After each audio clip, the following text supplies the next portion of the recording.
नमस्कार, स्वागत है आप सभी का। दिन भर की तमाम बड़ी और अहम खबरों के साथ मैं हूं प्रीति सिंह।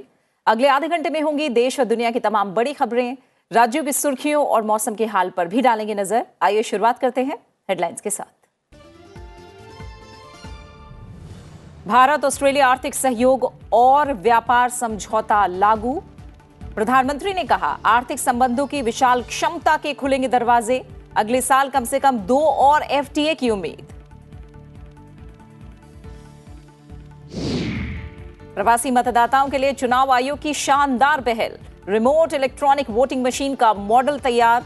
16 जनवरी राजनीतिक दलों के साथ होगी चर्चा। केरल में पीएफआई पर एनआईए की बड़ी कार्रवाई। 56 ठिकानों पर ताबड़तोड़ छापेमारी। 20 संदिग्ध लोगों पर कसा शिकंजा। डिजिटल सामग्री समेत कई उपकरण बरामद। अंतर्राष्ट्रीय सौर गठबंधन में शामिल होगा साइप्रस। विदेश मंत्री एस जयशंकर की मौजूदगी में दोनों देशों के बीच रक्षा और सैन्य सहयोग समेत 3 करार। रोजगार के अवसर का होगा सृजन।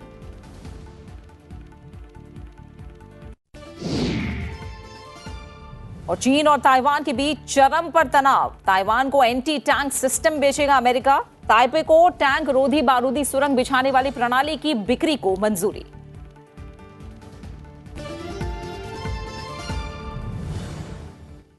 आइए अब खबरों पर विस्तार से नजर डालते हैं। भारत ऑस्ट्रेलिया आर्थिक सहयोग और व्यापार समझौता आज से लागू हो गया। प्रधानमंत्री नरेंद्र मोदी ने भारत और ऑस्ट्रेलिया के बीच प्रभाव में आए आर्थिक सहयोग और व्यापार समझौते को दोनों देशों की व्यापक रणनीतिक साझेदारी के लिए एक ऐतिहासिक क्षण करार दिया है। उन्होंने कहा कि इससे व्यापार और आर्थिक संबंधों की विशाल क्षमता के द्वार खुलेंगे। दोनों पक्षों के व्यवसायों को भी बढ़ावा मिलेगा।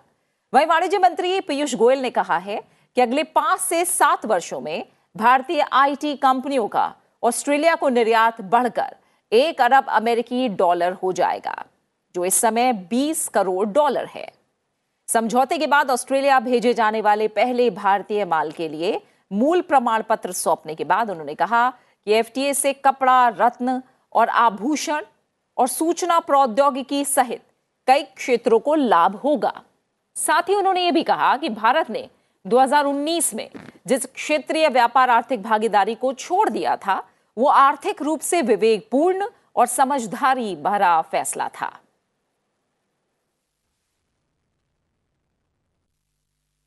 इसके अलावा उन्होंने कहा कि यह समझौता मुख्य रूप से चीन के साथ एक मुक्त व्यापार समझौता बनकर रह जाता।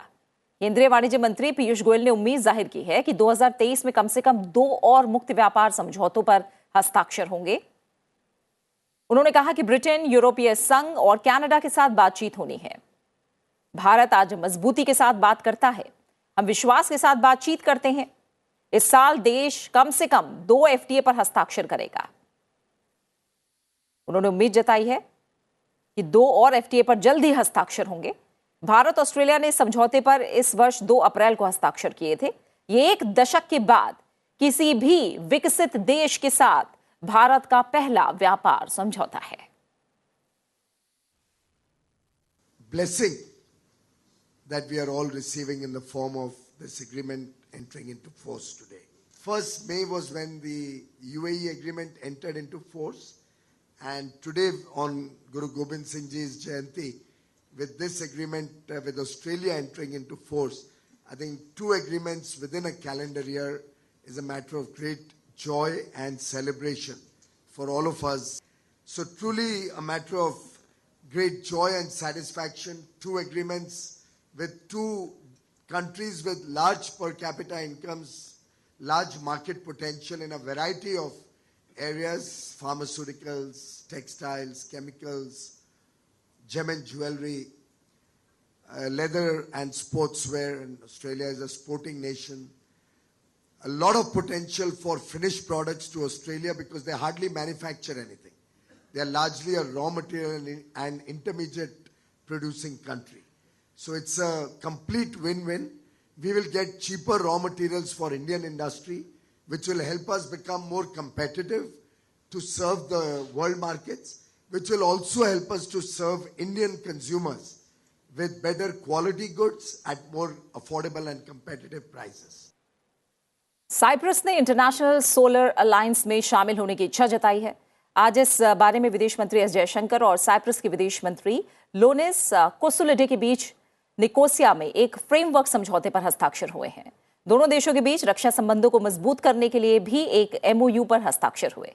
इसके अलावा इमिग्रेशन और मोबिलिटी को बढ़ाने के रोड मैप पर बातचीत बढ़ाने पर सहमति पत्र पर भी दस्तखत किए गए। इससे भारतीय छात्रों, रोजगार के लिए लोगों को वहां जाने में सहूलियत होगी। विदेश मंत्री एस जयशंकर आज साइप्रस के साथ संबंधों को बढ़ाने के लिए साइप्रस की राजधानी निकोसिया में हैं। दोनों नेताओं के बीच रूस यूक्रेन युद्ध रोकने के मसले पर भी बातचीत हुई। अफगानिस्तान की स्थिति के अलावा वैश्विक मुद्दों पर भी दोनों नेताओं ने मशवरा किया। Discussions on our bilateral relations, on our multilateral cooperation, on geopolitical and regional challenges. So we exchange views on our respective neighborhoods, on the Indo-Pacific, on the Middle East or West Asia as we call it, on Europe, on India-EU relations.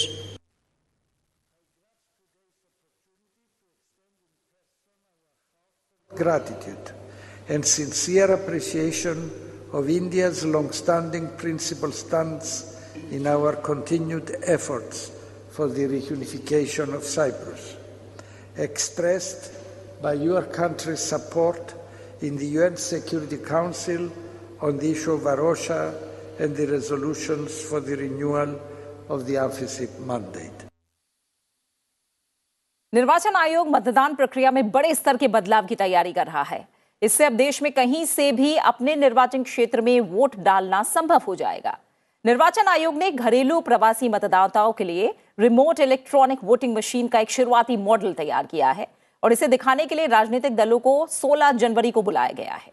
निर्वाचन आयोग ने रोजगार, शिक्षा या फिर अन्य किसी कारण से गृहनगर से देश में कहीं और बसे नागरिकों को रिमोट वोटिंग की सुविधा देने पर तैयारी शुरू हुई है।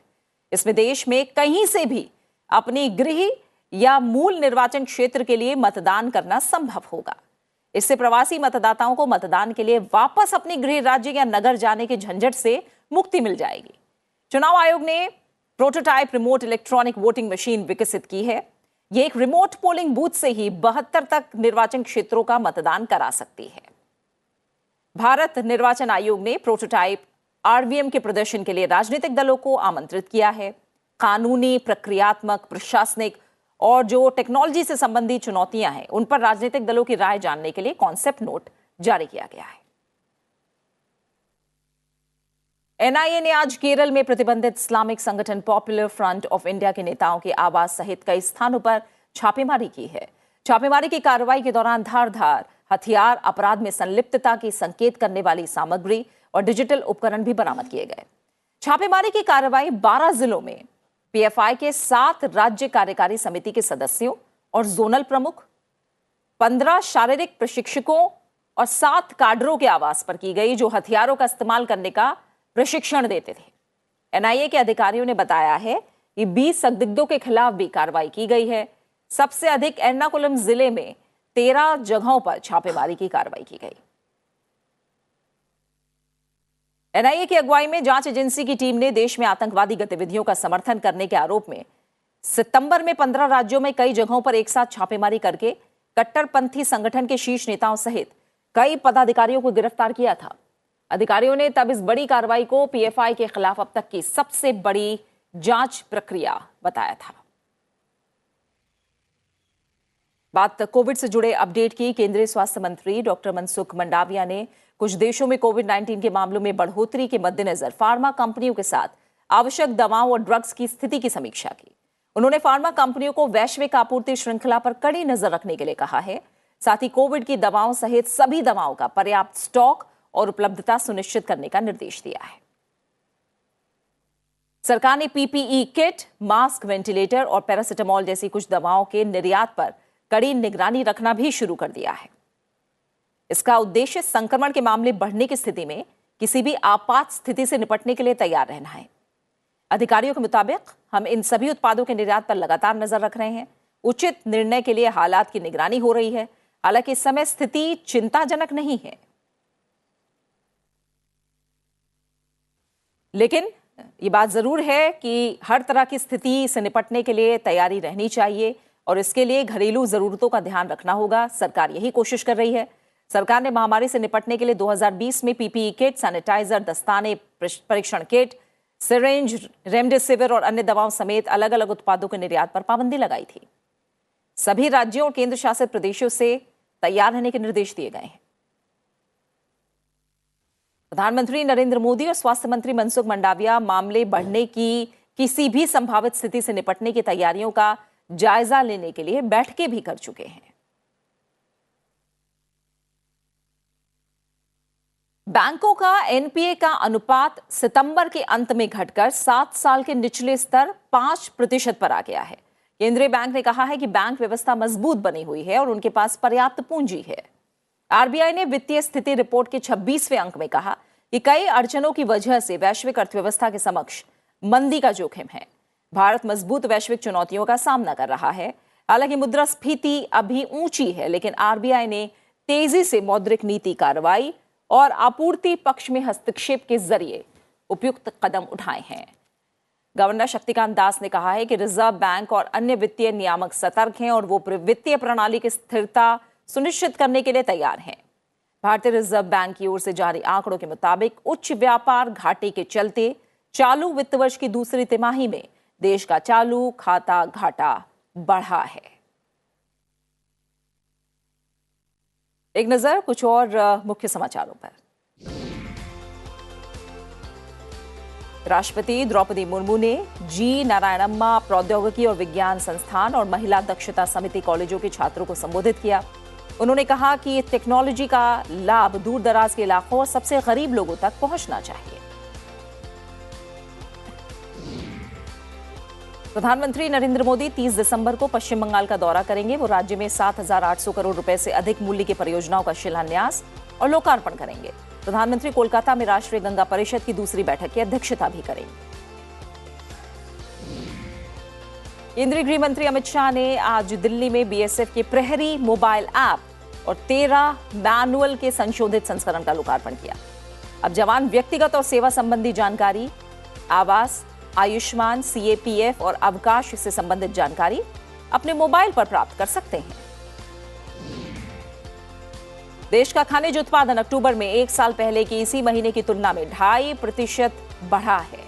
अक्टूबर में खनिज उत्पादन का सूचकांक पिछले साल के समान महीने की तुलना में 2.5% बढ़कर 112.5 हो गया है। निर्वाचन आयोग की टीम त्रिपुरा में 2023 की शुरुआत में होने वाले विधानसभा चुनाव की तैयारियों की समीक्षा के लिए अगले साल 11 जनवरी से 2 दिवसीय दौरा करेगी। प्रधानमंत्री नरेंद्र मोदी की मां हीराबेन की हालत में धीरे धीरे सुधार हो रहा है और उन्होंने तरल आहार भी ग्रहण किया है। हीराबेन को स्वास्थ्य संबंधी कुछ परेशानियों के चलते कल अहमदाबाद के एक अस्पताल में भर्ती कराया गया था। भारतीय वायुसेना ने ब्रह्मोस एयर लॉन्च मिसाइल के विस्तारित रेंज संस्करण का सफलतापूर्वक परीक्षण किया, जो लगभग 400 किलोमीटर की सीमा में लक्ष्यों को मार सकता है। केंद्रीय औषधि मानक नियंत्रण संगठन ने उज्बेकिस्तान में 18 बच्चों की कथित तौर पर एक भारतीय कंपनी द्वारा निर्मित खांसी की दवा पीने से हुई मौत के मामले में जांच शुरू कर दी है। कंबोडिया में थाईलैंड से सटी सीमा के पास एक होटल कैसीनो में बुधवार देर रात भीषण आग लग गई। इसमें 10 लोगों की मौत हुई है, 30 लोग घायल हुए। फिलीपींस में भारी बारिश और बाढ़ संबंधी घटनाओं में करीब 32 लोगों की मौत हुई है, जबकि 24 लापता हैं। यहां 56,000 से अधिक लोग अभी भी आपातकालीन आश्रयों में हैं।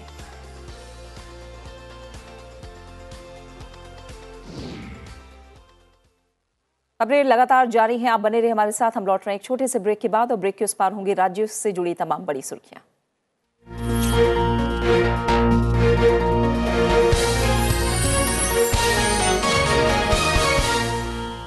वर्ष 2022 की उपलब्धियां और चुनौतियां क्या रही हैं। There has been immense development technologically wise as well as through infrastructure. Hospital AIIMS की संख्या थी वो पहले 2014 से पहले 7 थी और अभी 2022 तक आते आते वो 16 हो चुकी है। भारत की पहली ट्रांसजेंडर यूनिवर्सिटी खुली है कुशीनगर में। Presidency of the G20 that India got, a unique feature of this is that this is going to be pan India and it's not going to be Delhi centric. We need to cater to the mindset that leads to crimes against women in India. हमको इन farm laws को लाना पड़ेगा, private sector को farm में जगह देनी पड़ेगी ताकि जो डिस्गाइज्ड अनएम्प्लॉयमेंट है या अंडर एम्प्लॉयमेंट है वो बंद हो।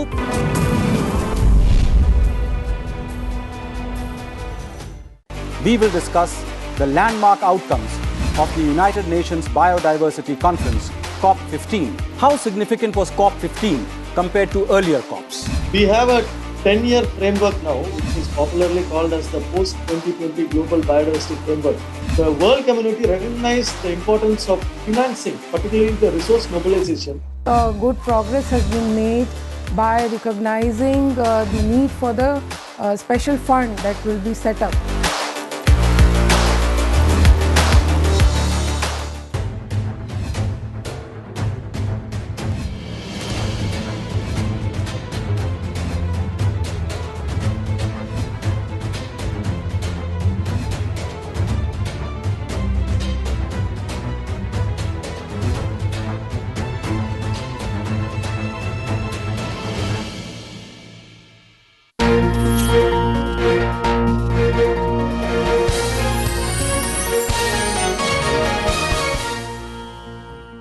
आइए खबरों में आगे बढ़ते हैं और बात करते हैं राज्यों से जुड़ी तमाम बड़ी खबरों की।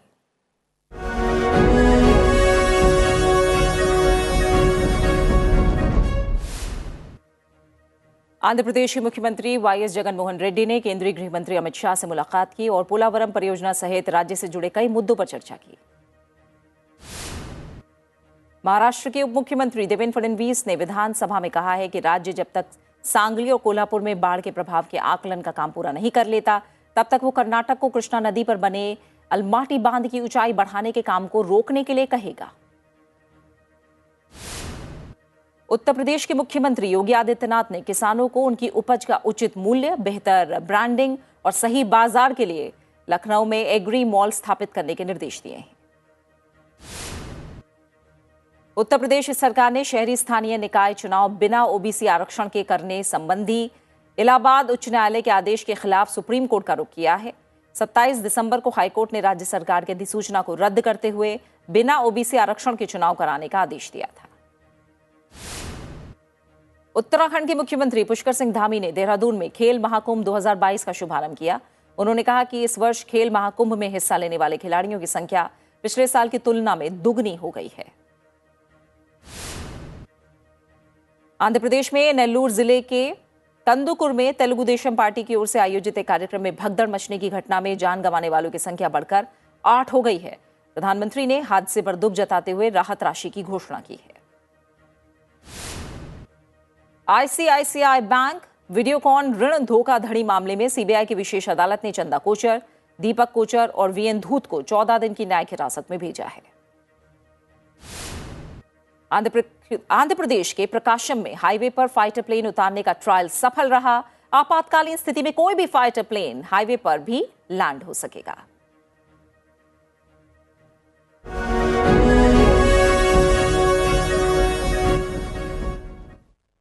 मौसम से जुड़ी कुछ अहम खबरों पर नजर डालते हैं। कश्मीर में कुछ डिग्री पारा चढ़ने से लोगों को कड़ाके की सर्दी से थोड़ी राहत मिली। अगले 2 दिनों में कुछ स्थानों पर रुक रुक कर हल्की या मध्यम स्तर की बर्फबारी की संभावना है। दक्षिण कश्मीर के पहलगाम और आसपास के इलाकों में थोड़ी बर्फबारी हुई है, लेकिन घाटी में फिलहाल शुष्क मौसम है। समूची घाटी में रात के तापमान में करीब 3 डिग्री सेल्सियस तक की बढ़ोतरी हुई है, जिसके बाद तेज ठंड से लोगों को मामूली राहत मिली। कड़ाके की सर्दी की वजह से कई इलाकों में पानी की आपूर्ति करने वाली पाइपलाइनों में पानी जम गया। डल झील का अंदरूनी हिस्सा और घाटी के अन्य जलाशय भी जम गए। कश्मीर में अभी चिल्लाई कला का दौर जारी है। वहीं आंध्र प्रदेश में पारा शून्य से नीचे लुढ़कने के साथ ही राज्य के कम से कम 6 जिलों में पिछले कुछ दिनों में मध्यम से लेकर भारी बर्फबारी हुई है, जिस वजह से लोग घरों में रहने के लिए मजबूर हैं। पश्चिम कामेंग जिले के बोमदिला तवांग सड़क पर 13,700 फुट की ऊंचाई पर स्थित सेला पास बीते 3 दिनों से 1 फुट से ज्यादा बर्फ की चादर से ढका है। बोमदिला तवांग सड़क सीमा पर जाने वाले रक्षा कर्मियों के लिए जीवन रेखा है। सीमा सड़क संगठन अहम तवांग बोमदिला सड़क पर किसी भी तरह के अवरुद्ध के लिए अलर्ट पर बना हुआ है। चीन की सीमा से सटे तवांग जिले में भी मध्यम स्तर की बर्फबारी हुई है। पहाड़ी शहर में सर्द हवाएं चल रही हैं, जिससे पारा खासा लुढ़का है। वहीं बात करें नववर्ष की पूर्व संध्या पर दिल्ली के अधिकतर हिस्सों में शीतलहर और भीषण ठंड का सामना करना ही पड़ेगा, जबकि जनवरी की शुरुआत में राष्ट्रीय राजधानी में सर्दी का सितम और बढ़ने के भी आसार हैं। आईएमडी के मुताबिक दिल्ली सहित पूरा उत्तर भारत अभी पश्चिमी विक्षोभ के प्रभाव में है और खाड़ी क्षेत्र से बहने वाली गर्म नम हवाओं के कारण यहां के लोगों को ठंड से हल्की राहत मिली। हालांकि 31 दिसंबर से दिल्ली में न्यूनतम तापमान में एक बार फिर गिरावट शुरू होने की संभावना है। घना या बहुत घना कोहरा छाए रहने के कारण दिल्ली आने वाली 14 ट्रेन देरी से चल रही हैं। हरियाणा और पंजाब में कड़ाके की ठंड जारी है और कई इलाकों में न्यूनतम तापमान 10 डिग्री सेल्सियस से नीचे दर्ज किया गया। अब कुछ अहम अंतरराष्ट्रीय खबरों पर एक नजर।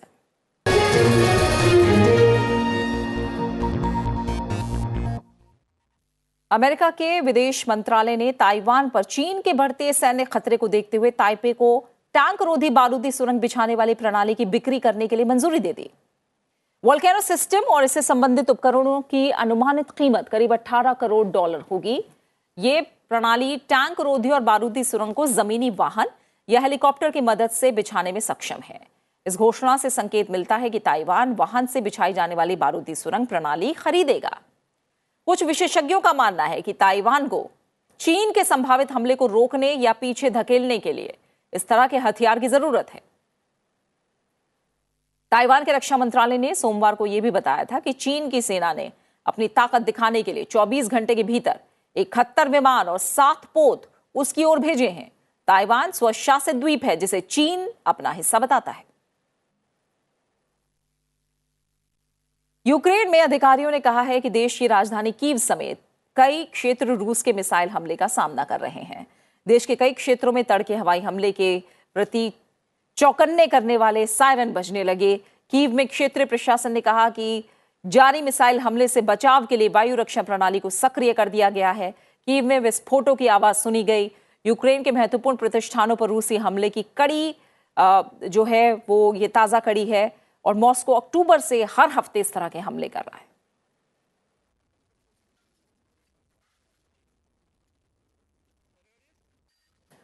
अमेरिका में बर्फीले तूफान से लोगों की जिंदगी पर काफी बुरा असर पड़ रहा है। अमेरिका की साउथ वेस्ट एयरलाइंस ने 23 दिसंबर से 28 दिसंबर तक 14,500 से अधिक उड़ानें रद्द की हैं। Flight tracking website flight aware के मुताबिक 28 दिसंबर की सुबह 2,500 और उड़ानें रद्द कर दी गई। इससे पहले क्रिसमस के मौके पर काफी यात्री हवाई अड्डों पर फंसे रहे। उनकी फ्लाइट या तो रद्द हो गई थी या फिर उनकी उड़ानों में देरी थी।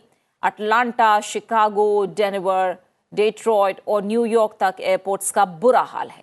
बफेलो एयरपोर्ट को बंद रखा गया। गुरुवार से सोमवार की सुबह तक 16,000 से ज्यादा उड़ानें रद्द की गईं। बफेलो, नियाग्रा सहित कई हवाई अड्डे समय समय पर बंद रहे। अमेरिका में इस तूफान से बफेलो क्षेत्र सबसे ज्यादा प्रभावित हुआ है। यहां तूफान के कारण 26 लोगों की मौत हुई है। गुरु गोविंद सिंह का प्रकाश पर्व आज देश भर में धार्मिक श्रद्धा और उल्लास के साथ मनाया जा रहा है। इस अवसर पर श्रद्धालुओं ने अमृतसर के स्वर्ण मंदिर में पवित्र डुबकी लगाकर अरदास की। इस मौके पर गुरुद्वारों में कीर्तन, लंगर का आयोजन किया जा रहा है। गुरुद्वारों को विशेष रूप से सजाया गया है। सिख धर्म के 10वें गुरु गुरु गोविंद सिंह ने परोपकार, त्याग और शौर्य की अद्भुत मिसाल कायम की थी। राष्ट्रपति, उपराष्ट्रपति और प्रधानमंत्री समेत कई नेताओं ने गुरु गोविंद सिंह की जयंती पर उन्हें नमन किया और देशवासियों को शुभकामनाएं दी।